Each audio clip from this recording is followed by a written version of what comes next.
Bien. Allez avertir les... Bonjour André, est-ce que vous pouvez en 2 minutes et demie nous dire ce qui s'est passé cet été pour les demandeurs d'asile, RESF, et ce qui va se passer à la rentrée? Alors, ce qui va se passer à la rentrée, malheureusement, je pense que ça va être la continuité de ce qui s'est passé cet été.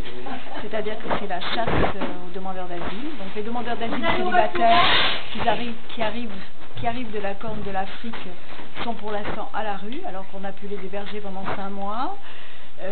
Avec l'argent de l'État. Alors pourquoi l'État a donné de l'argent et puis tout d'un coup le retire? Si ils n'avaient pas les loger, ils n'avaient pas donné 300 000 € pour qu'on puisse les loger.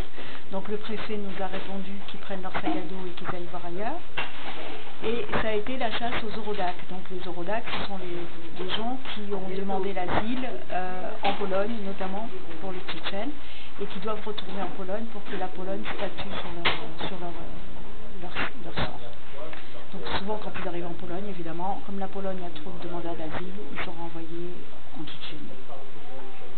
Ça, la France le sait très bien, mais les renvoie quand même. Donc cet été, ça a été la chasse pour tous ces gens.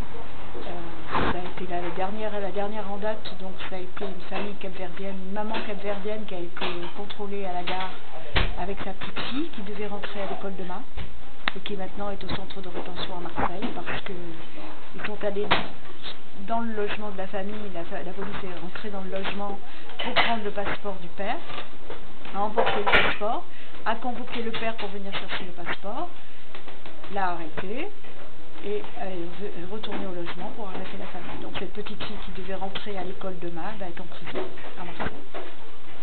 Voilà. Et j'ai bien peur que la rentrée soit à l'image de l'été. Malheureusement, c'est pas pire. Merci André. Merci à vous. Carmen? Carmen a disparu. Où est Carmen? Elle est là, elle range les choses. Ah, Carmen. Mais je ne sais pas ce que je pourrais dire. Vous aussi, en 2 minutes et demie, que pouvez-vous nous dire sur les Roms? Peut-être que même en moins de 2 minutes, peut-être je pourrais dire quelque chose. D'abord, je peux vous inviter à voir le blog où j'ai écrit 2 articles sur le Rome, 2 petites notes sur le Rome. Mon blog c'est élargissement-ro.oefort.com. Voilà, je peux répéter 2 idées. C'est que ces gens-là, voilà, comme on dit en général, ces gens-là, ils vont être une balle entre les 3 camps, les pays d'origine, les pays d'accueil et la Commission européenne. Donc, l'idée principale, c'est de mettre en place vraiment des projets et des programmes avec les fonds européens et de faire quelque chose de concret. Et donc de sortir de cet engrenage bureaucratique, de l'opportunisme politique et de faire quelque chose de concret. Voilà. C'est ce que je veux dire. Bon, bien sûr que le sujet il est vaste, mais ce qui a été bien dans cette explosion, parce que c'est quelque chose qui a fait explosion, ça a été l'information quand même, parce que il y a eu des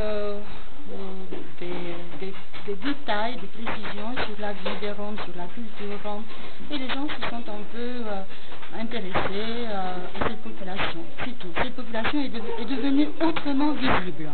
Donc voilà. Merci beaucoup Carmen.